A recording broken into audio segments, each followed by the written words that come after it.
Chicken அவனே கொண்டு வருவாங்க. பிச்சு பிடி சிக்கன் அவனே கொண்டு வருவாங்க. வாடா ரசம் எங்க ரசம் வந்தா வாங்கடா. இப்ப யாரு பதில் சொல்றது? செத்து யாரு பதில் சொல்லுவா? நினைச்சு பாருங்க. 5 வருஷம் கொடுத்தா 3 போச்சு. யாரு வைப்பா?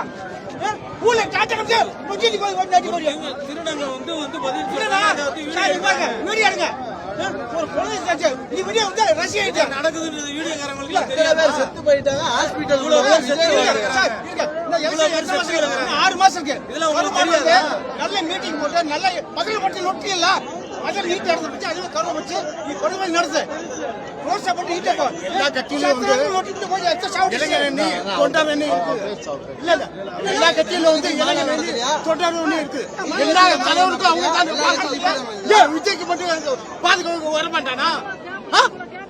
எல்லா கட்சியிலும் தொண்டரணி இளைஞரணி இருக்குது. ஏன் இதுக்கு மட்டும் இல்லையா? ஏன் அவனுக்கு வர வேண்டியது தானே? நான் சொல்லுங்க இது வந்து சோறு அப்படின்னா வந்து கோபம் வரானா? விஜய் திட்டமிட்டு வந்ததுங்க தேவையில்லாம் வந்து பணி வந்து அந்த எலெக்ஷன் ரொம்ப நாள் இருக்குது.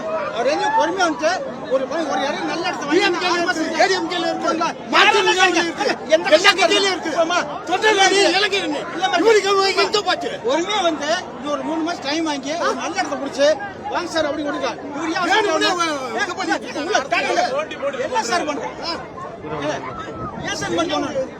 யார் சார் பண்றோம்?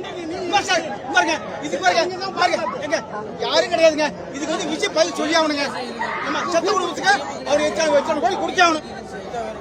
ஆமா குடும்பத்துக்கு ஒரு கோடி கொடுத்தாலும் காசு காசு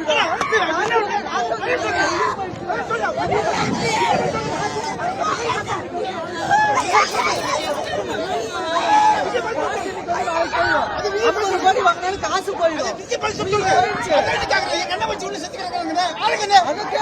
காசு வச்சு என்ன பண்ண போறீங்க? 50 லட்சம் யாரு கொடுத்தா